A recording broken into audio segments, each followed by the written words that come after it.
Cash Flow Pro offers free money management advice to help you take control of your finances. And now here's your host, personal finance enthusiast and licensed insurance broker, James Barber. Good evening. Welcome to Oregon Cash Flow Pro. My name is James Barber. I'm here to help you maximize your cash flow. How's everybody doing this evening? This is our Wealth Care Wednesday live stream where we're here to answer your questions about all things finance. So if you've got a question, put it in the chat, put it in the comments section, and I will do my best to answer it. And oftentimes, some of our other viewers will give their opinion as well. So it's a great place to ask your questions, and hopefully we can provide you with a lot of value. Kern, how are you doing this evening? Who's a happy camper today? Tesla up big. Yeah, Tesla had a good day today. Up 3.5%. Came down a little bit in the after hours, but that was on relatively low volume. What was interesting is we had a massive volume at the end, right at the end of the day. Each minute prior to the very end of the day was about 100,000, 120,000 shares traded or less for most of the day. Most of the day saw right around that amount. The last minute of the day, 962,000 shares were traded. And then really low volume in the after hours. So it did drop, but it dropped on low volume. We're talking 300 to 700 shares per minute. Except there were a few minutes in there where we saw 450,000 shares traded. 300,000 shares traded. These are on green candles. So somebody was putting in some big buy orders in the aftermarket. And I think that looks kind of bullish for tomorrow. Let me know if you guys can hear me. I got to make sure I'm not talking to myself here, because I did have a problem getting this stream going. It looks like it's working, but give me a thumbs up in the chat, or just let me know if the sound is good and everybody can hear me. David, good evening. We need a whole month like today in the stock market. No kidding. I mean, last year we kind of had a whole year that way, or at least most of the year, right? It was a fun year. But yeah, today was a good day. Sound is good. Thank you, Way Out West. Appreciate that. I've been having problems getting my stream started all week. YouTube is not syncing with Streamlabs at all, causing me a lot of headaches. Fix my light over here. Didn't realize that had dropped down. That looks better. David, one green day does not make up for the losses. Absolutely not. We still got a ways to go, but it's a lot more fun when we can play to the upside. So what are you guys doing out there? Let me know what you're doing out there to maximize your cash flow. If you got any questions, let's see if I can help you guys out. We had a lot of changes. A lot of changes in our life insurance industry going on this year. In January, they passed some new 7702 rules, which does a few things. It adjusts the MEC limit for how much death benefit you buy. The MEC limit is how much cash you can put into your policy, and it's based on the amount of death benefit associated with it. And along with that, it adjusted what whole life insurance companies can offer for guaranteed growth. It was written into law before that they had to have a 4% guarantee. A lot of carriers were struggling with that in these low interest rate environments. And so they lobbied and got the rule changed. So now you can have guarantees as low as 2% or as high as 3.75. So the new law created some flexibility. 2% on the low end, 3.75 on the high end. If you've already bought policies that have that 4% guarantee, you don't have to worry about it. Those don't change. Those are locked in by contract. But soon, all these whole life companies are going to be coming out with new products that are going to fall somewhere in that 2 to 3.75% range. They can no longer offer the 4% guarantee. The maximum that they're capped at is 3.75. So a lot of carriers were struggling to even meet that 4% guarantee, and so they were forced to pay that out, even though their dividend rate would probably justify 3% or maybe less. So they were really struggling. A lot of the carriers that I like to work with, in fact, all the carriers I like to work with, were not struggling in that regard. They were still putting out well over that 4% guarantee on the dividends. So it'll be interesting to see what they come up with for new products. Imagine that carriers that have the ability to still meet that 4% guarantee, they may come out with some multiple products. Maybe they'll come out with some products that offer just the 2% guarantee and give a little better cash growth opportunities, and also offer some with the higher 3.75 guarantee, or somewhere in the middle. It'll be interesting to see what comes out. But that's my expectation. I'm hoping to see some interesting products come out that give us some different opportunities depending on what your goals are. The more the guarantees, typically the higher the costs in the policy, and the lower the potential growth that you're going to get as far as cash value. Since I'm mostly focused on high cash value policies, it's going to be interesting to see how some of these stack up after the new ones come out.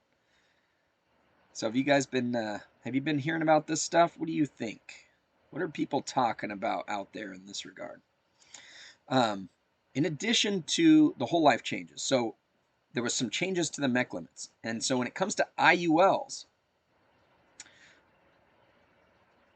the MEC limit is changing on what you can put in. So for the same amount of death benefit as what you could,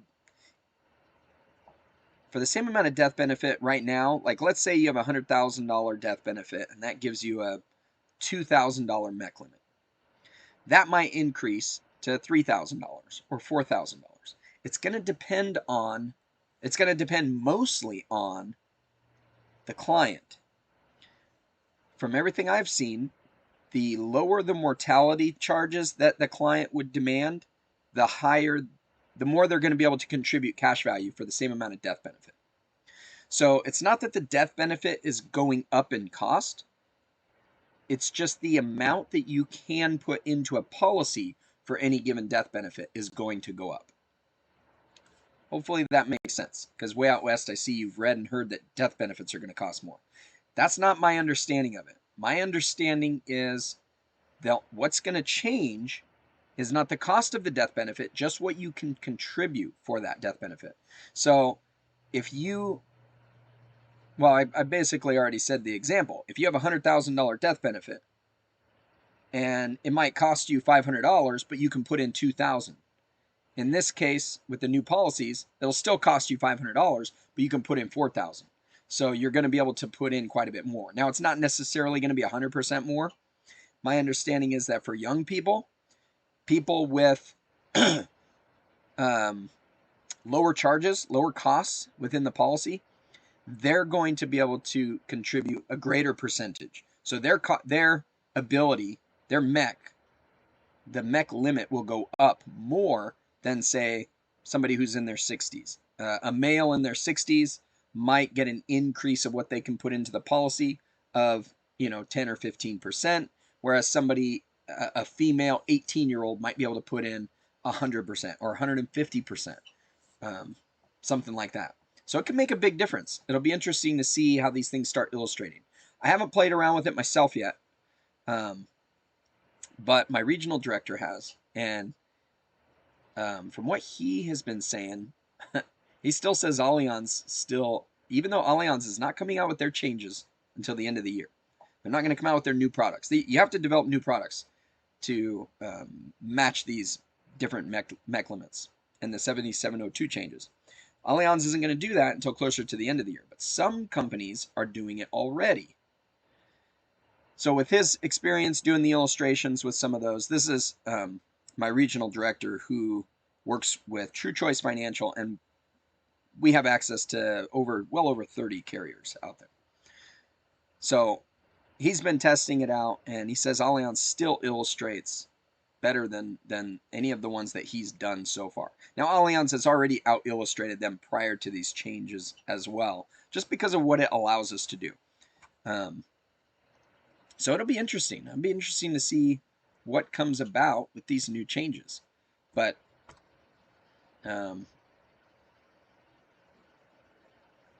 yeah, I'm not waiting around to see. We'll still keep writing policies based off of what we know now and what we can illustrate now. But we'll still try and find you the best for whatever it is that you're trying to do. So if you're interested in talking about some of this stuff, you can always set up a meeting with me. I'm going to put my link to my Calendly in the chat. It's in the comments. And if you go there, you can sign up for a one-on-one conversation with me. We can do a consult. I offer 20 minutes free to anybody. After that, if you want to keep chatting, if it's about life insurance and an application, or you want to apply for a policy, there's no cost to meeting with me for any of those. You're welcome to sign up for that free consultation.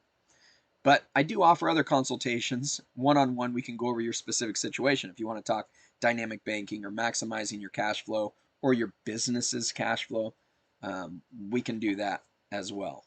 So feel free to sign up. Happy to meet with you guys. I'm currently meeting with a lot of you folks. Probably 5 or 6 a day right now. And I think you might have a hard time finding a slot for the next couple of weeks. I think we're booking out through May right now. If you don't see a slot available in the time frame that you need, if you're trying to pick up some life insurance, just email me and let me know, and I'll see if I can get you in case somebody cancels. So don't just look at my calendar and give up. Okay, I'm definitely going to try to talk to you. I will do what I can to make room in the schedule. Yeah, we're a little bit busy. So I'm working on getting some other agents to join my team, so that if I'm too busy and you need to meet with somebody before that, you'll be able to meet with one of them if you want to. So I'm just going to make sure they know how I design everything. They're obviously not going to have the same experience as me or know everything that I do, but they'll be able to provide you with, a capable level of service, and at least do some illustrations for you, show you what's going on. And the main goal is I don't want you guys to have to wait a whole long time unless you have to speak with me for some reason. So way out west, you tried a few times to set up a consultation, no luck. You got the time slot, but no email. You had 2 browsers checking the time slot to make sure it was still free when you booked. You sent me an email about it. What's your email? What's your email? I'll look it up right now, because that sounds strange. Just give me the first part of your email, and I'll search. I'll do a search and see if I've gotten an email. Because I respond to every email that I get that comes in.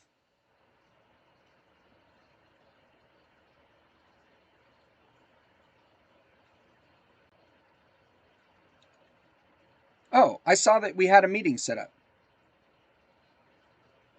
I remember seeing that come in. Let me take a look.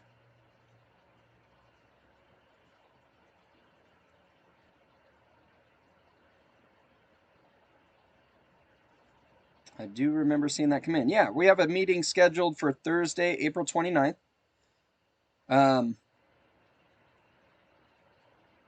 You should have gotten an email. So did you check your junk mail?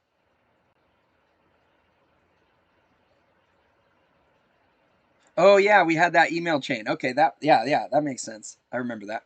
I don't know why you didn't get a confirmation email. The confirmation email will not come from the same email that you and I were chatting with. The confirmation email will come from spinseeker@me.com. So do a search for that. That's what Calendly is linked to, I think, for some reason. Or maybe I changed it. I don't know. I tried to change it to update it so it would go out to my James at Oregon Cashflow Pro. But it might be under the other one. So we do have a meeting set up Thursday, April 29th. No, the meeting's set for April 29th. Not last week. I didn't see anything for last week. I mean, I was totally booked last week. I don't know that you would have been able to find a slot.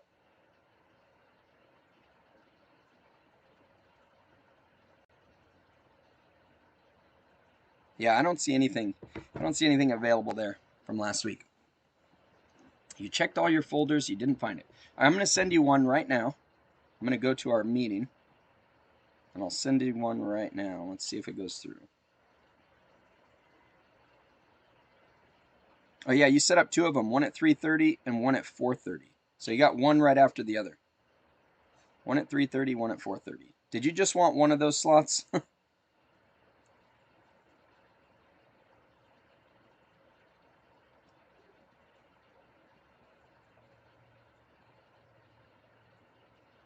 right, I just sent you one for the 3:30.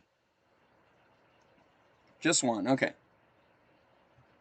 I'm going to do the earlier one. The later one, I'm going to cancel.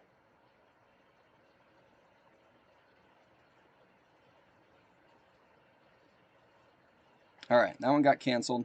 You should get an email response. I'm not sure why you didn't.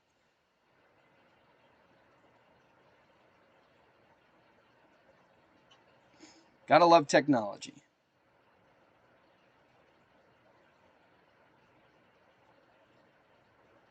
Yeah, I don't see any issue with that. You got the email. Okay, cool. Good. That email should have the link in it, and I look forward to meeting with you.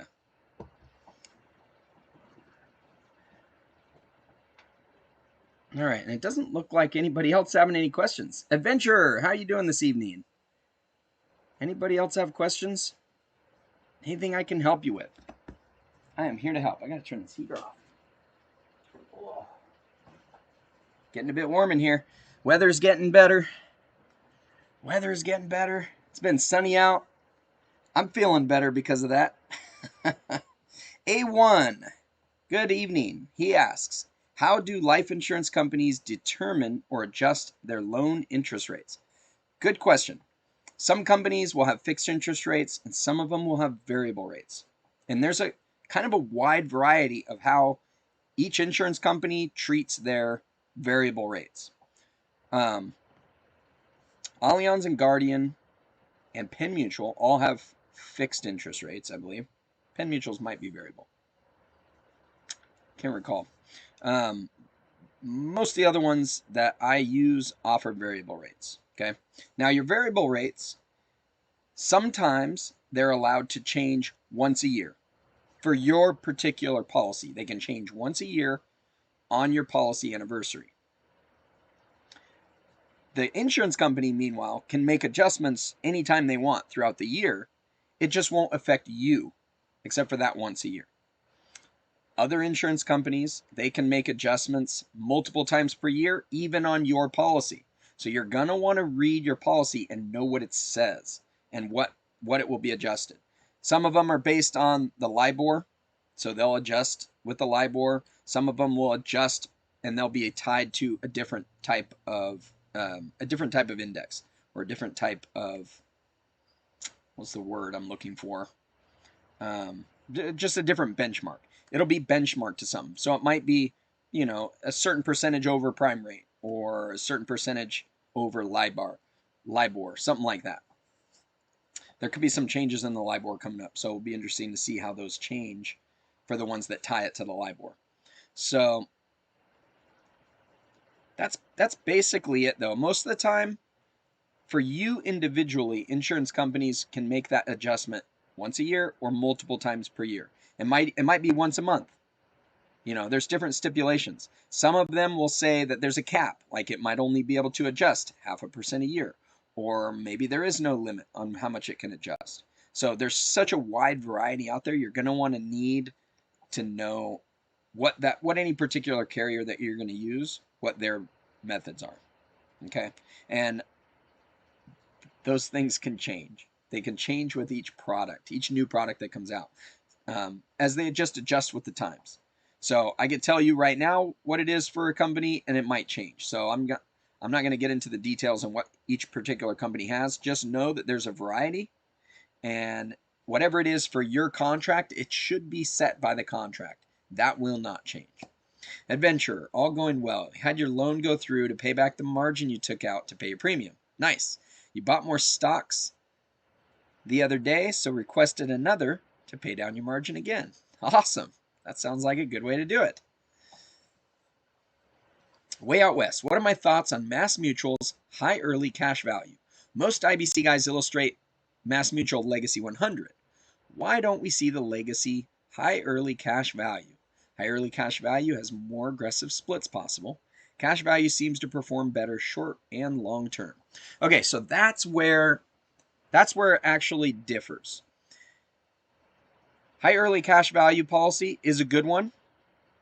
Traditionally, it does not illustrate as high of cash values long term. I have seen a policy design recently where I was able to get good policy values long term that were very comparable to the L100, but still not quite as good. So it just depends. We're not really allowed to do any more aggressive splits than the Legacy 100. In fact, the Legacy 100, we have to do a different design. So the Legacy 100, when we do the optimal split, we're going to add LISR and AILR to that. Those are two different term insurance riders. And that allows us to maximize the amount of cash growth in the early years and make it stretch out as long as you want it to. The high early cash value can actually get better cash value in year one just with no splits at all. Straight high early cash value, put it all in as base premium. But the cash value long term is not going to be as good as the L100 by quite a bit. It'll be quite a bit behind. However, I can design some high early cash values with some splits with the AILR.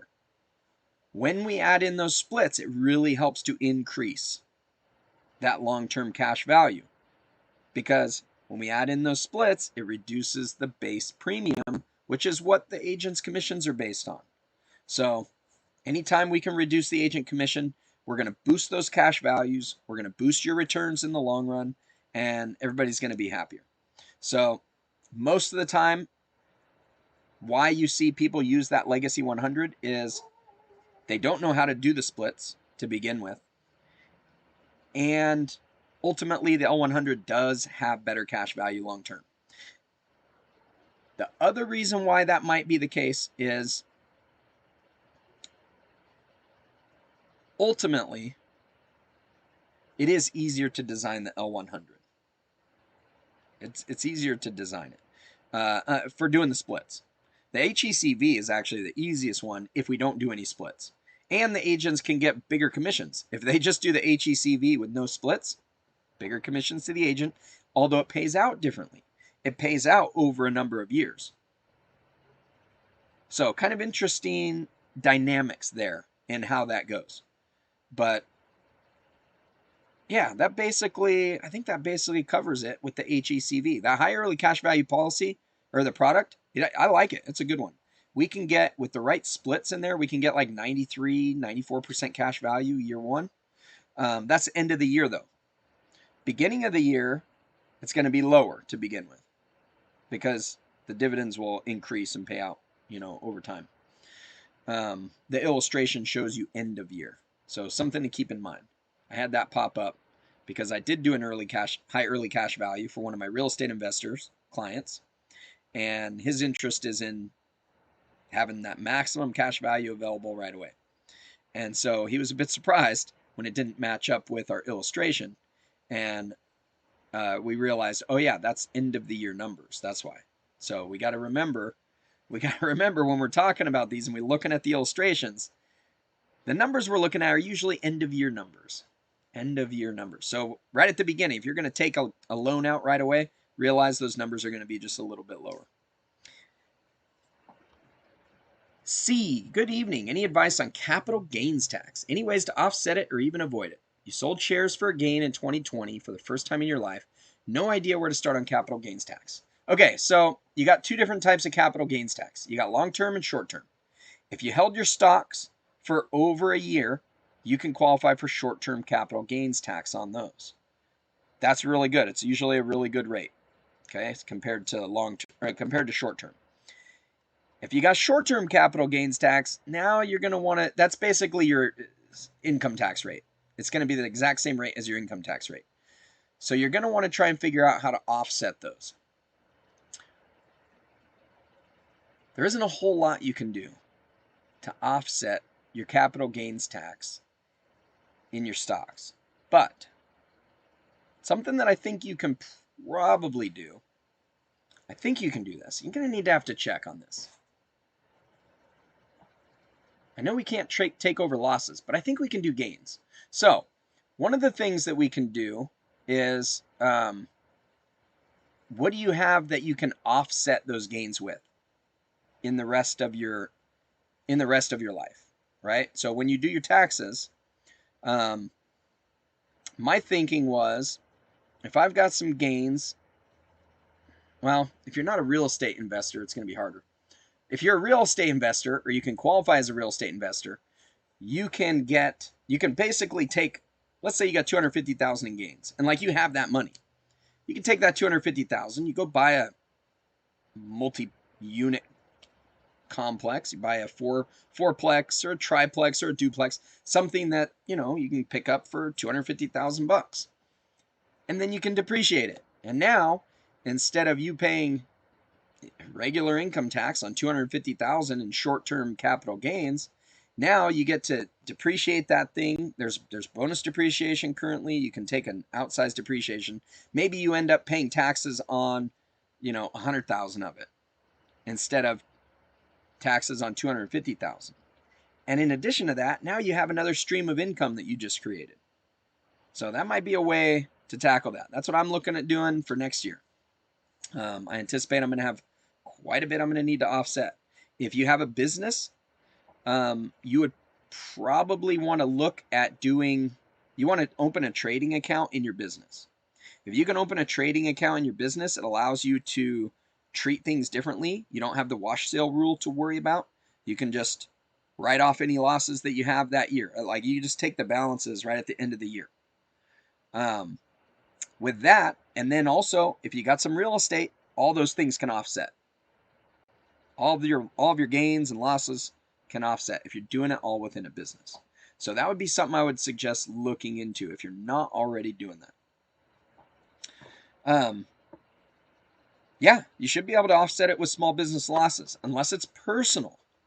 The problem is, if it's personal, you're only going to be able to offset some of it. No, that's not true. That's not true. You should be able to offset your short-term capital gains with your small business losses, because you're going to claim, when you fill out your taxes, you're going to bring all of your small business losses into your income, and it's going to offset any gains you had on the personal side. Your short-term capital gains is going to come in, and that's going to be on your personal side as well. I think you'd be able to offset those. The challenge comes in usually when you have losses in your personal side in stocks. Those don't carry over except for $3,000. There's a $3,000 limit, and you'll have to carry it over to the next year or the year after that. That's if you're not a professional trader and you're not able to claim professional trader status, if you're not doing it within a business. So definitely something to look into. Talk to your accountant about it. Talk to your CPA. See what makes sense. But yeah, that's why I opened a brokerage account with my business. It's because I wanted to be able to do some trading within that and not have to worry about that wash sale rule.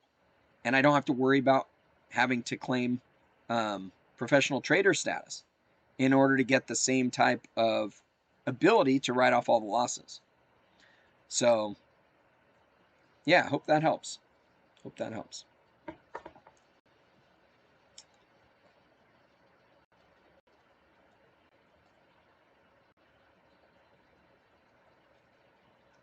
Adventure, you have daily pay, so we'll be using it to reduce borrowing costs over the next 2 weeks.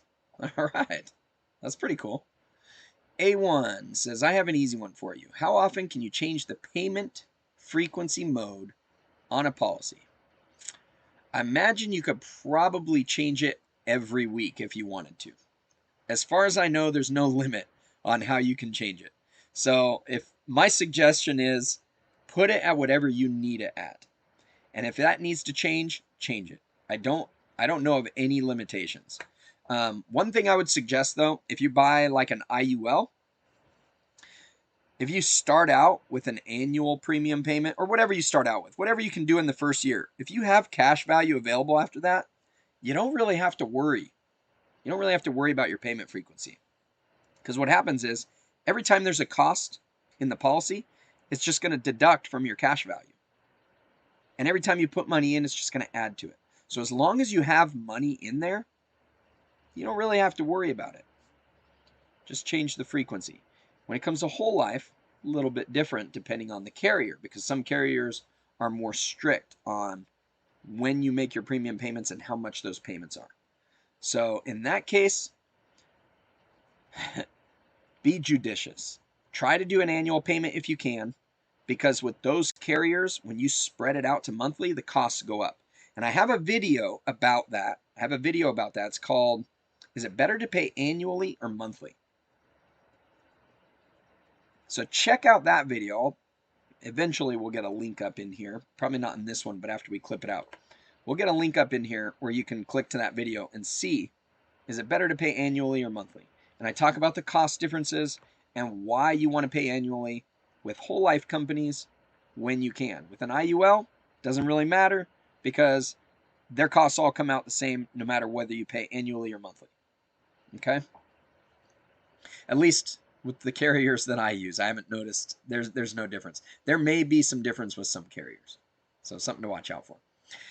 Way out west, agreed on better non-guaranteed cash values, but not guaranteed. You tend to put more weight on the guarantees. L100 illustrated by IBC Global. HECV from the same as the pen you sent me. Why is there almost... okay, yeah, that's interesting. That would be correct. Yeah, there is a difference between guarantees and non-guarantees. What to say? I don't put as much stock into the guaranteed column. And the reason I don't is because with the carriers that we use, Mass Mutual, Penn Mutual, Guardian, they've been paying more than the guaranteed rate for 150 plus years. Basically the whole time that they've been in existence. They've paid more than the guaranteed rate. And the guaranteed column, it assumes no dividends every single year. So it assumes you're going to get the guaranteed rate every single year. It assumes the maximum cost of insurance, which none of them charge the maximum cost of insurance right now, nor have they as far as I'm aware of. So there's assumptions made in that guaranteed column that we know are very, very unlikely to ever occur. In fact, as soon as you get a dividend the second year into the policy, you're already going to be over the guaranteed column. So I don't put a whole lot of stock into the guaranteed column because of that. It is nice to see. Now, when it comes to the guaranteed column, Guardian has the best guarantees. Among those three carriers, Guardian's is the best guarantees. So something to check out. Doesn't matter what the product is, but Guardian, with the design that I do, you get a guaranteed break even in like year 7. That's really, really strong. But it's also not very likely that we're just going to get the guaranteed numbers. So I don't put a whole lot of stock into it. I put more stock into the other one, into the non-guaranteed column, knowing that, yes, the dividends can adjust from there, but they can go down and they can go up. Hope that helps. Why is there almost no consensus on the best whole life insurance companies? Not even the IBC specific reviewers can agree on the top 5 to 10. Most other industries have the same players at the very top. That's a good question. And I think a lot of it has to do with who they're comfortable selling. There's a lot of agents that are captive agents. So you're going to have a lot of people that work for Northwestern Mutual. That's the only company they're allowed to sell. So if they want to design policies like this or whatever niche they're trying to get in, they're going to pitch that company as one of the best ones out there. And they're going to try and sell that one because they don't really have any other options. They may team up with some other people to sell some other companies, and they'll get a cut of that. But they try really hard to sell their own first. Same thing with New York Life. New York Life, you got captive agents. People will claim that New York Life is a good company for doing this. I haven't really seen that. I mean, it's a good company, and they give you some pretty good options. But we can't design the same type of policies, and we don't see the same type of growth. When it comes to other ones, different carriers pay out a lot different commissions. Okay, Guardian and Mass Mutual. The other thing besides the commissions they play a big factor. Okay, I'm convinced they play a big factor. The higher the commissions, the more people you'll be convinced that that's the best company to buy from. Okay, regardless of what the illustrations show. But in addition to that, some carriers are not available in some states. So for the most part, each carrier has their own specific target market, and they will tend to illustrate better for that. So what you'll also find is a lot of agents will not pick any, or at least they won't outwardly pick any specific carriers as their favorites, because when you get into a one-on-one with a client, you don't want them coming in thinking, oh, I want to get that one because that's the one you always say is the best. But then you talk to them and it may not be the best one for them. And so now you gotta talk to them about a different one. And there's going to be some hurdles to overcome. If you keep that off the table, it might make that easier, I think, in their minds. So that's one reason why you might see them not talk about specifics, or they might just lay out a bunch of them, where they might just say this one, this one, this one, and this one. Like me, I talk about Guardian, Mass Mutual, and Penn Mutual. Those are my 3 favorite ones, and whichever one is going to meet your needs best, it varies depending on what your requirements are. How much flexibility do you need? How much are you going to be paying into it? How many years do you want to pay into it? Right? There's a lot of different things that make up to that. Your health rating is going to make a difference. With some of them, if you got a table rating, it ain't going to work very good. They do not illustrate well. With other ones, we can do a good policy design even with a table rating. So there's a lot of differences there. And I mean, I kind of take a risk by naming specific companies and talking about why I like specific companies about certain reasons. But I try to be very transparent in that regard. And I try and say why I like those companies. And then when I meet with you one-on-one, we dig in and we find out what's your situation. Where is your priority going to be? If your priority is, I want to put in a lot of money, but I need flexibility to be able to do that, we got a specific carrier that specializes in that, right? If you have a lower income, but you want to put in large amount of money, we got a specific carrier that we're going to probably have to use in order to be able to qualify for that. If you have a set amount that you want to put in all the time and you just want to get the highest death benefit, there's a specific carrier I will point to try and get that. How much liquidity do you need in the first year? The carrier is going to make a difference. So there's a lot of things. Learn as much as you can out there about all the different carriers, but know that, or at least hopefully you can trust the agent that you're talking with and know that they're going to point you in the right direction.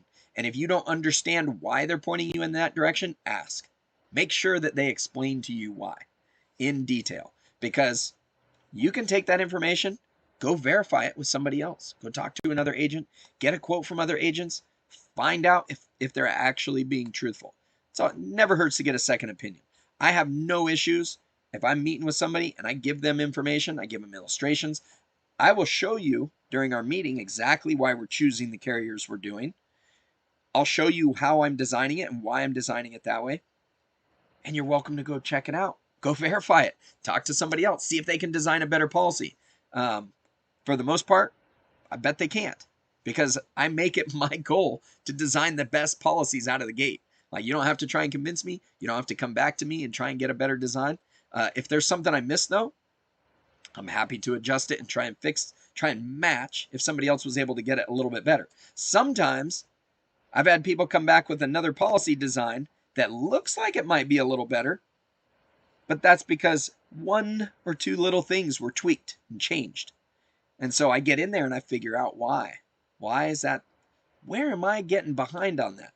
And I can usually figure it out. I don't think I've had one yet that I haven't been able to figure it out. Sometimes it might be on age. Maybe they backdated it, or they just had a different age at the time you got the other illustration. Maybe they're illustrating that you're taking out loans 1 year later, something like that. But for the most part, I'll get you the best design policy out there, and you're welcome to shop it around.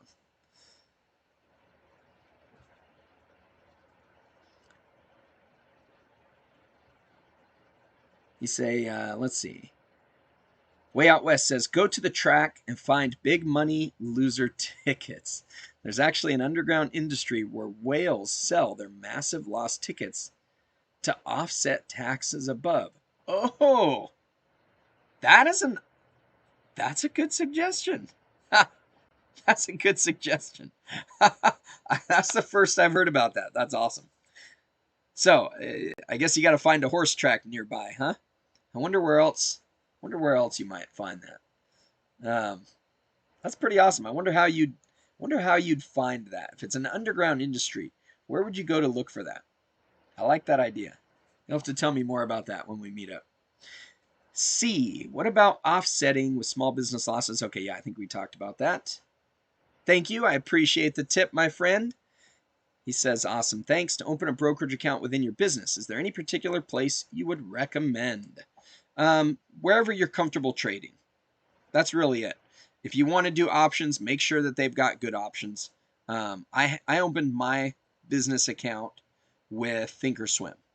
And for the most part, I was pretty happy with that, except I totally screwed it up with a with a bad margin play that I made, and it blew up on me. I sold a naked call, and that was not it was not good. So I'm not happy with the way that Thinkorswim treated me with that margin call that they made on that. But outside of that, I wasn't unhappy with them. I actually kind of liked it, and I liked their platform. So if I was to use them again, I just wouldn't do any naked calls, and I wouldn't have any problems with them. I wouldn't. Don't get into any margin. Don't get into any margin difficulties with whoever you decide to open with, and you won't have a problem. Just realize brokerages are brutal when it comes to margin. Okay? Do not give them the opportunity to steal your money by giving you a margin call and no time to correct it. That's my warning to you. So, and that's out there for everybody. I mean, that's every brokerage out there. It seems like if they see the opportunity to take your money with a margin call, they'll do it. So watch out and be careful. Way Out West, thank you. Appreciate the tip. Thanks for the feedback. Keep up the good work. Will do.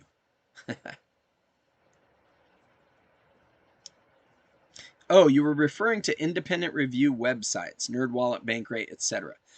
Yeah, for the most part, they're not gonna name any specific carrier because each company caters to a different niche, and it changes year to year. So you're gonna have some carriers that pay higher dividend rates last decade, and some pay higher dividend rates this decade, and for the most part, it really doesn't do you well.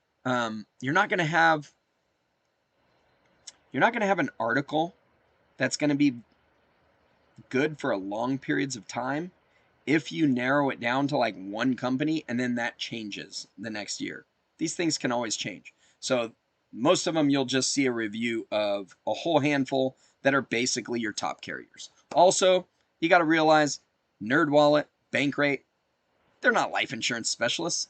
They don't know all the ins and outs of these companies. So they just go by what they can figure out and what people say. You're not it's kind of like Auto Trader coming out with the best EVs of 2021. They just came out with this article. Best EVs of 2021. Why do you think I'm mentioning that? They didn't list a single Tesla on that list of the best EVs of 2021. They had a Hyundai. They had a Ford. They had a Lincoln. That's not even an EV. It's a hybrid. They had 10 EVs listed. Not one of them was a Tesla. And Tesla's the best-selling EV in the world. And their cars are awesome. So, it's just silly. Why would they put out a top list, top 10, and not include Tesla? Tesla doesn't do any advertising. That would be my first guess. But we just got to realize these people really don't know. You know, they're just out to sell some. They're out to sell some articles, whatever, sell some advertising. In fact, I might say that might be why they have all multiple companies listed, because if you're searching for any one of those 10 companies, you may find that article. Whereas if they only listed one, they've got one shot for you to find that article. And they're all about getting advertising money. Bella, good evening. Good day today on Tesla. Yeah, do you think it'll come down tomorrow? I'm not sure. We ended the day very strong. I talked about this at the beginning of the live stream for this. You should rewind and check that out. But I pointed out heavy call volumes, or not call volumes, but heavy buying at a few particular times, especially at the end of the day, but then again in after hours. I think it indicates that there's some strong support for an upward movement tomorrow. A1 says, let's say someone is in their early 20s, they have zero investments, and they're looking to build their portfolio, whole life or IUL, and why? Okay, that's a great question.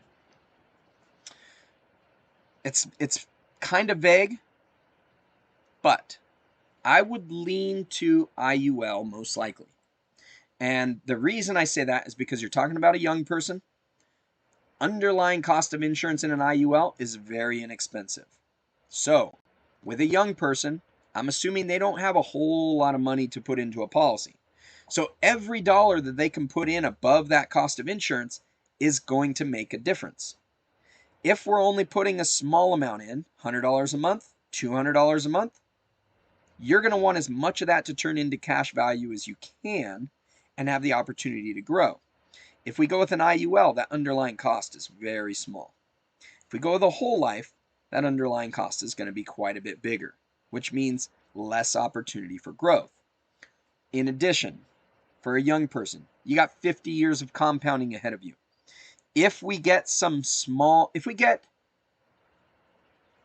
look at the growth potential between a whole life and an IUL, there's a massive difference over 50 years of compounding. If you have the opportunity in the IUL to get 6% or better, even 5% or better, you're going to end up with a lot more cash value in the IUL if we design it properly and we manage it properly as you get older. It shouldn't take much managing, but just know you should get way more cash value out of the IUL. Okay? We do have ways to mitigate the risks that an IUL has in comparison to the whole life. I do love whole life insurance, but it's got to be for a specific situation. And the situation you described to me, I would actually start with an IUL for that. Not having any investments, I think it's a great place to start with that. It's a great place to start investing. You're not really investing in any type of life insurance, but you have growth potential. And an IUL can help serve a very conservative part of your portfolio. So can a whole life, just not quite the same way. Okay? Now, as you get older, you get kids, you're going to have a need for a permanent death benefit. You might have an emergency fund that you built up that may or may not be a part of that IUL. That's where I like the whole life insurance to come in.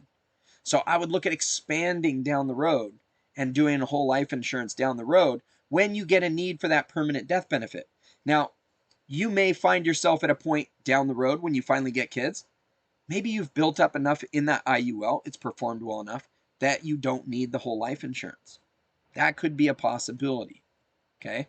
So it all comes down to what your needs are at the time. What are we trying to meet? Are you going to be able to get the death benefit that you want when you get to old age? All of those things are going to be a factor. So hopefully that helps answer your question. Thanks. That was a good question. Way out west, you've spoken with 3 trustworthy agents with very different recommendations. That's why you went to non-agent reviewers, but they were all over the place. Mass Mutual seems to make the cut most of the time. That's because Mass Mutual has paid out the highest dividends over the last 25 years. Probably even longer than that. Now, they're not always the top dividend paying company. In fact, Mass Mutual, Guardian, and Penn Mutual kind of rotate among the top, and each one shines at different times. And the important thing is they're all basically among the top. The dividend, just realize the dividend payment is not the most important thing. I should say the claimed dividend payment. Whatever they make public for their dividend rate. That's not what you actually see. That is the gross amount. Each individual policy will see a little different amount. Depends on how the policy is designed. Depends on the person inside of it and how much their underlying costs are. And what Mass Mutual has to do to keep it on target for where it was headed. So those things can all vary. So I never go off of the dividend rate alone. In fact, it's not the top choice by far. My top choice is flexibility, what kind of flexibility you need. And I'm assuming that we're starting off with all of these top dividend paying companies. So I wouldn't put Mass Mutual up along with a couple other companies that have been paying less than that have been paying the guaranteed rate for the last 10 years. Right? Dividend rate matters in that regard. But if we're dealing with companies that are consistently beating that dividend rate, dividend is not the most important thing. Okay? Flexibility, the loan might be in the top 3 there. What loan opportunities they have. But maybe the loan doesn't matter for you because you have access to a bank that will give you a line of credit against your cash value. In that case, loan doesn't matter. I'm not going to put that anywhere in the top as one of the top reasons to choose company A over B or C. So a lot of different things go into this.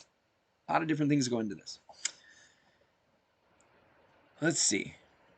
Bella, did I do my cardio yet for the day? No, I did not. I'm going to try and do it right after this. I am feeling a lot better, though. I didn't get it the last couple of days as I was recovering from my side effects on my second vaccination shot. But I'm much better today. I'm feeling really good. And I'm planning to get my cardio in right after this. Thanks for asking. Vasil, they're hating on Tesla. Yeah, you must be talking about Auto Trader. Today was a green day for all the small cap stocks. Is there a small cap stock you really like that's still undervalued? Yes.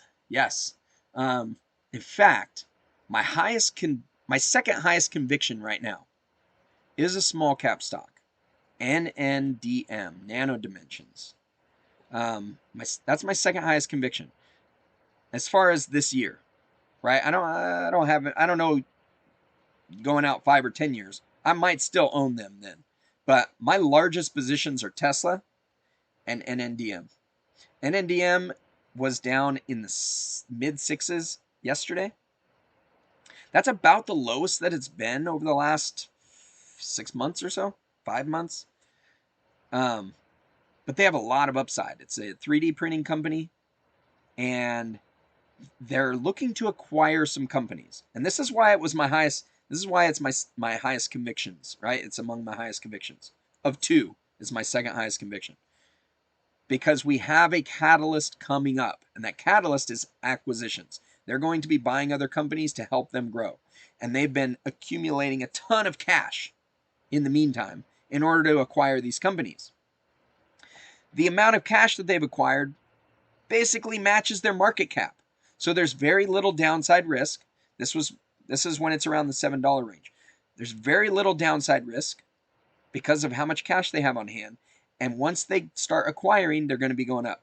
Now, 2 days ago, they just announced an acquisition. They got a target. It's not a very big company, but it is affecting the stock price, and it has gone up the last 2 days. And it's currently up in the aftermarket hours. We're up to almost 760. No, we are over 760. We're at 762 in the aftermarket today. We were down at 670 2 days ago. So that one's already starting to take off because of that news of that acquisition. A lot of good movement today on that one. Pretty happy with that. I'm hoping to see it get back up. It was up at $15 before we had that pullback on all these small cap stocks. It was up to $15. I expect it to get back to that. Probably even better than that, especially once they finish acquiring their second company. They're going to acquire at least 2 companies. They might end up getting more than that. Depends on their cash flow, I think. But yeah, that's probably my highest conviction small cap stock. Or I mean, that's probably my best play that's still undervalued for a small cap stock. For the most part, I don't pay attention to a whole lot of small cap.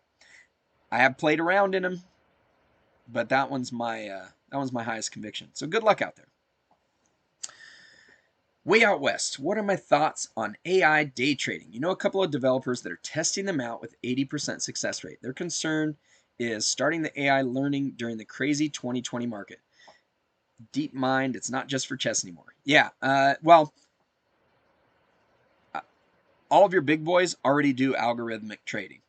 So it's already out there. Any particular one, they're going to want to look back beyond just 2020. I mean, I imagine they're going to develop it and not just plug in 2020 numbers to figure out what the market's going to do. That's awesome that they've got 80% accuracy. I would love to be able to do something that's algorithmic, because I'll tell you what, it's a roller coaster ride emotionally to watch the stock market all day. I kind of like doing that. I like watching it, except on the really bad days when I can't find a good trade and everything's getting beaten up. It's definitely a bit harder to watch it all day. But I do kind of enjoy it. I like playing it. But it would be good to have an algorithm do the trading, I think, so that you can just focus on other things. So good luck to them.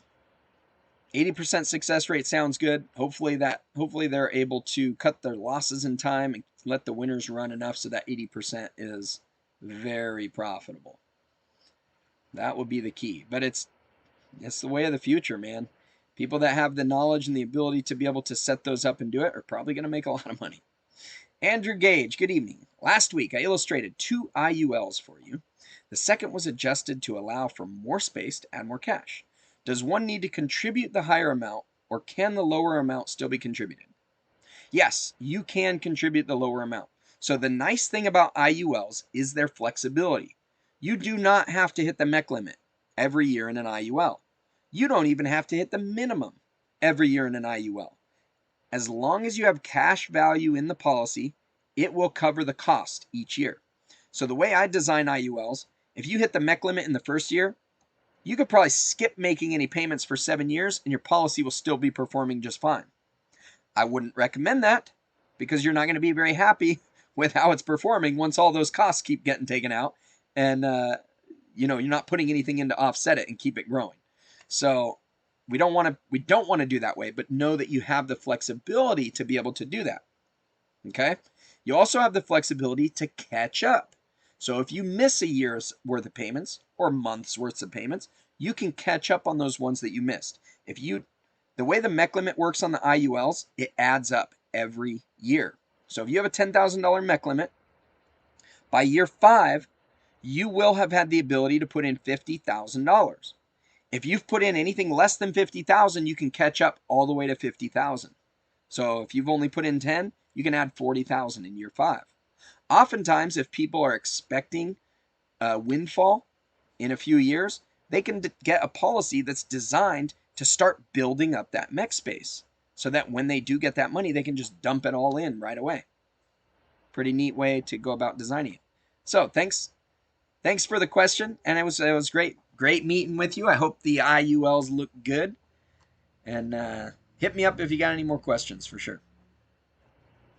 Oliver, how are you doing? Good evening. Yeah, you're here a little late. I'm almost done. I can feel my voice starting to go.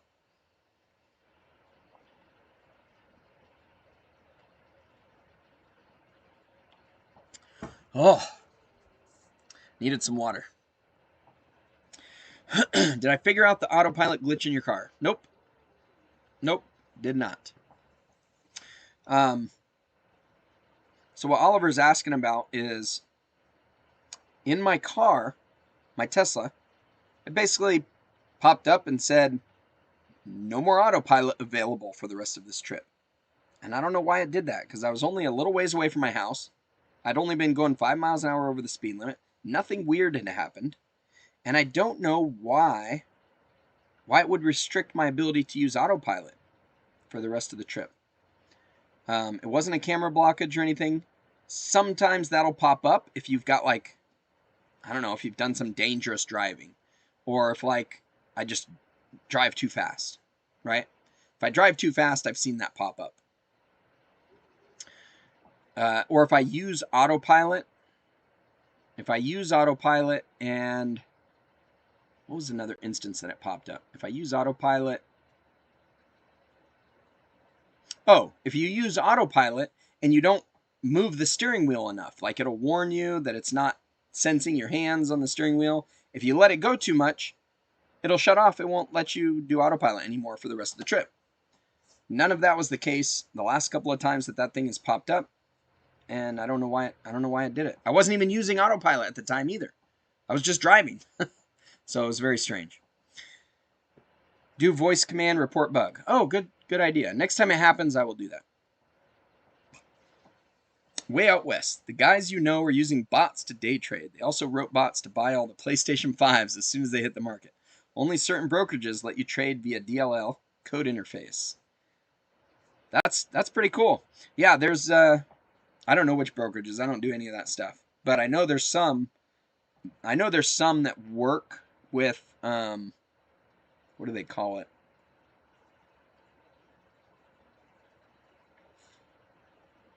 I can't think of it.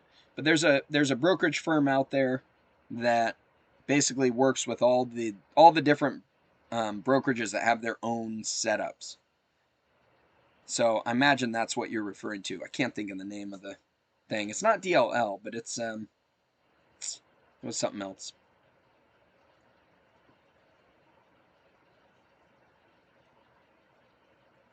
Oliver asked, if you max out your 401k, where would you put your assets? Yeah, your cash value life insurance policy, my friend. Cash value life insurance. As Way Out West says, I would definitely look to do a Roth as well. I love Roths. But you can do both. You can fund a high cash value life insurance policy, get your death benefit locked in while you're young.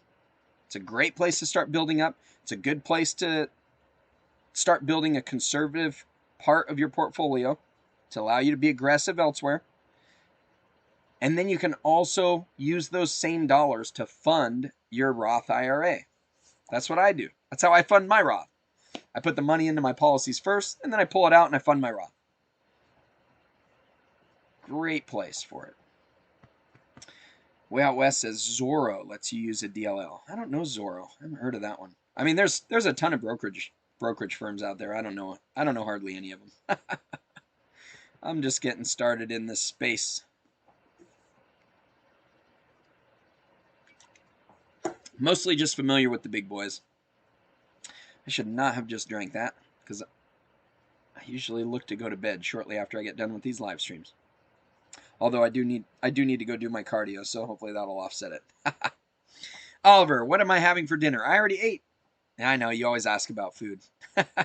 I had some veggie spring rolls, some panko breaded shrimp, and brown rice. And with the brown rice, I mixed in some olives and Greek yogurt and some yum sauce. So I kind of created my own yum bowl with that. And it was good. Good stuff. All right. Well, we have gone over an hour. My voice is starting to take its toll. I got to go do my cardio. So I'm going to wrap it up for tonight. I appreciate you guys all being here with me, asking awesome questions. Feel free to come back next week. We will be here. Same bad time, same bad channel. And I will likely miss my first one in May. I'm going to miss my first one, most likely. I may try and do one of these from Mexico, but I'm going to be on vacation. We'll have to see if I've got time. It should be nighttime there by then, so I might be able to. We'll see. But I will be in Mexico in mid-May, and but we still got another couple of these before I go. So thanks for joining us. We'll be back again tomorrow with our live streams of the market. day trading Tesla. I share my thoughts on, technical analysis, and you can kind of watch how I do my day trading, how I read the charts, what we're looking for. And hopefully it'll help make you guys understand a little bit better what's going on, at least with Tesla. At least with Tesla. Check the State Department website before traveling. Oh, yeah, I'll do that. Yeah, I'll be on Discord in Mexico. I'll still be checking the Discord. So you guys, if you're not a member of our Discord yet, become a channel member or a patron, and you get access to the Discord. It's as little as 99 cents to join. The links are in the comments section below, or in the description below. But you're welcome to join. There's people you can chat with about all kinds of stuff, even when I'm not doing my live streams. So, thanks for joining us. I'm going to play you guys out with some music. And we'll see you next time. Go maximize your cash flow.